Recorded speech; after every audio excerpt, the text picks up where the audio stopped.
Je viens de me procurer quelques vêtements et pour la première fois depuis 27 ans, je viens de prendre un repas. Hier encore, j'étais dans cette maudite prison de Saïd Naya. Là où même la mort n'arrête pas la torture. Là où même le corps sans vie n'inspire pas la pitié des bourreaux démoniaques. Je n'ai même pas encore retrouvé les membres de ma famille. Je serais sûrement incapable de reconnaître mes enfants. On nous a mis à disposition un numéro WhatsApp, mais est-ce qu'ils sont toujours en vie? Est-ce qu'ils sont toujours ici?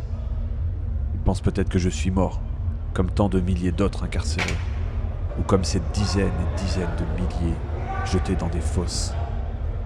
Mais je dois m'arrêter 5 minutes pour donner mon témoignage, car on ne sait pas si demain on connaîtra un nouveau jour. Ici, le silence est assourdissant. C'est un vide oppressant, lourd comme une chape de plomb, qui semble avaler tout ce qui l'entoure. À Saïd Naya, une prison tristement célèbre maintenant, le bruit est une arme. Ici, les murmures des détenus sont des actes de survie, des sons interdits. Ceux qui osent briser ce silence risquent de disparaître, dans un cri étouffé, englouti dans l'obscurité des sous-sols. En entrant dans ce lieu, le temps semble s'arrêter. Les couloirs sont étroits, étouffants, baignés d'une lumière fade et amère. Et ça, c'est quand il y a de la lumière. Sinon, nous sommes plongés dans une obscurité totale. Les murs, épais et froids, portent les marques d'années de souffrance. Parfois, des taches sombres s'y accrochent, souvenirs muets de ce qui s'est passé. Certains y ont passé tellement d'années qu'ils ont dessiné leur maison, ou bien leur monde idéal fait de palais omeyyades. L'odeur est celle d'un mélange écœurant de moisissure, de sueur et d'humanité brisée. On sent la détresse et la mort, on sent la maladie, on sent même l'injustice. Elle s'accroche aux narines, aux vêtements et à l'âme. Les cellules sont des cercueils de béton, pas de fenêtres, juste une porte massive avec une petite ouverture pour surveiller. À l'intérieur, l'air est rare, la chaleur est suffocante en été. Les prisonniers vivent entassés dans une promiscuité qui efface les frontières de l'intime et du supportable. Ce sol, nu et glacial en hiver, moite et collant en été, je le déteste. Nous avions droit à quelques centimètres chacun dans ma cellule. Nous étions entassés comme des bêtes dans un abattoir clandestin. Dans ma cellule, on était 115. 115! Tous les jours, des co-détenus mouraient sous nos yeux. Quand l'un de nous voulait se reposer, il se tenait debout contre le mur, sur une jambe, puis sur l'autre.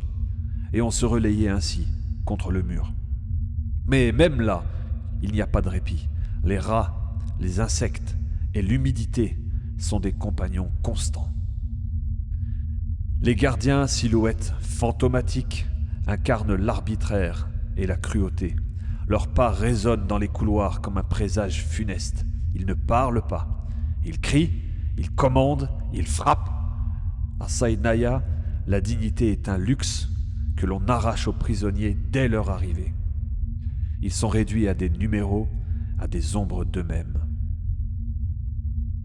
Les rares instants où l'on perçoit une humanité sont dans nos prières. Et là encore, il ne faut pas être vu.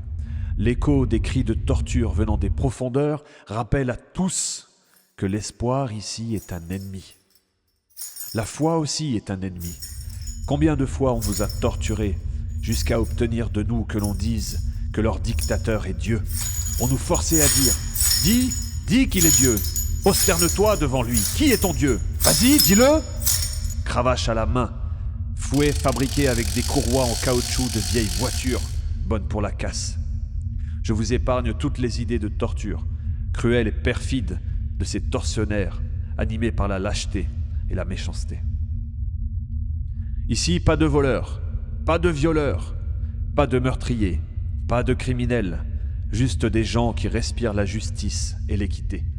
Des gens qui rêvaient de revoir sur leur terre les beaux printemps et la sécurité. Des gens qui se sont prononcés sur l'injustice, les massacres et les charniers. Nos mères avaient bercé notre enfance par les récits des Omeyyades. Une région, le Cham, à majorité musulmane, qui suivait le message d'origine, le droit du pauvre, de l'orphelin, la protection des minorités, le droit d'avoir une autre religion et la pratiquer sans craindre. Ils développèrent ainsi un véritable empire de paix, où il faisait bon vivre. Mais ça, c'était avant. Ça, c'était il y a très longtemps, car à Saïd Naya, le monde extérieur n'existe pas. Le monde extérieur n'existe plus. Les prisonniers ne savent pas s'ils reverront un jour le ciel. Ils n'attendent rien, si ce n'est la fin, rapide ou lente, brutale ou discrète. Ce lieu, c'est pas seulement une prison, c'est un gouffre. C'est un endroit où l'humanité s'efface, remplacée par la peur et la douleur. Sortir de Saïd Naya, c'est renaître, mais ceux qui y survivent ne reviennent jamais indemnes. Les souvenirs restent, griffant l'esprit, comme les murs griffés de leurs cellules, car Saïd Naya n'est pas qu'un lieu physique, c'est une plaie, un vide, un témoignage silencieux du pire de l'humanité. Tirerons-nous les bonnes leçons ? Tirerons-nous les bonnes leçons ?